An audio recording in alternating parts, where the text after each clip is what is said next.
Hi, welcome to Culture Shock.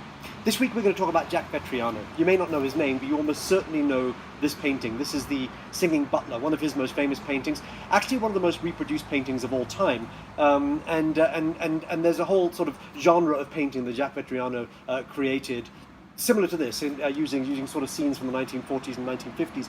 He's made himself a pretty penny doing it. He's become one of the most well-known artists of the modern age.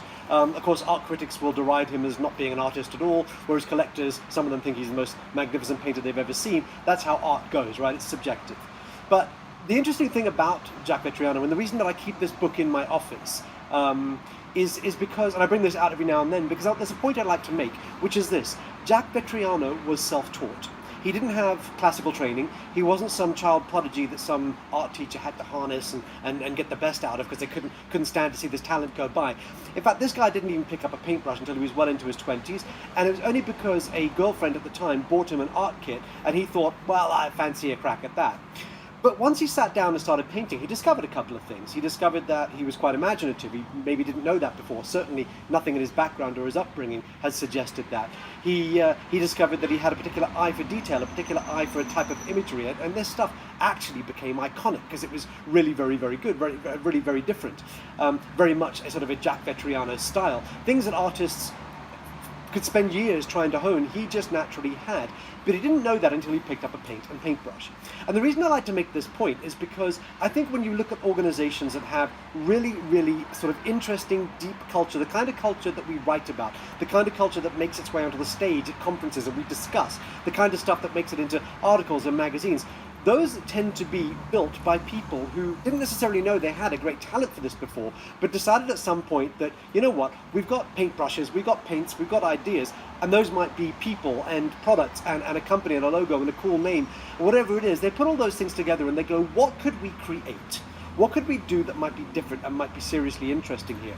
And they go about it and they start doing stuff, not really knowing what they're doing, and it turns out they're good at this. Because as leaders of their businesses, they're quite instinctive. They know what the people are like. They know what the organization needs. Even if they haven't really thought about this in a structured sense before, it turns out they're quite instructive. They're quite intuitive. After years of running the place, it's hardly surprising. But that's not the way most organizations are. Most organizations, unfortunately, tend to do things in a very formulaic sense. In other words, there's no way they're going to try and paint a picture until they've had all the formal training. There's no way they're going to try and paint a picture until they've got the best tutor in the world to come in and guide them and show them. And what they end up doing, unfortunately, is what everybody else has done. Because at the end of the day, we've all read the same business books, right? We've all attended the same lectures, watched the same TED Talks. Whenever you go to a conference, we've all seen the same quotes from the same people on slides. And so our thinking isn't free and uninhibited the way Jack Vetriano's was, and the way perhaps Tony Hsieh at Zappos was before he started putting his culture together. It wasn't free and uninhibited. It's already guided by something else. And we think unless we're guided by those things, we won't be taken seriously, because otherwise it seems a bit whimsical, like we're not really, how can you possibly just start slapping paint on a canvas and come up with anything good?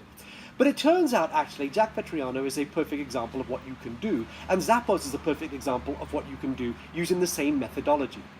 Now, I think this is like a wonderful lesson for us, because I think it's refreshing. I think it's freeing. I think it enables us to suddenly get just creative about stuff and try things out instead of trying to wait until the time is perfect or all the knowledge is in place or anything like that. And I think in so doing, we might just be able to create really remarkable and great things inside our own organizations as well.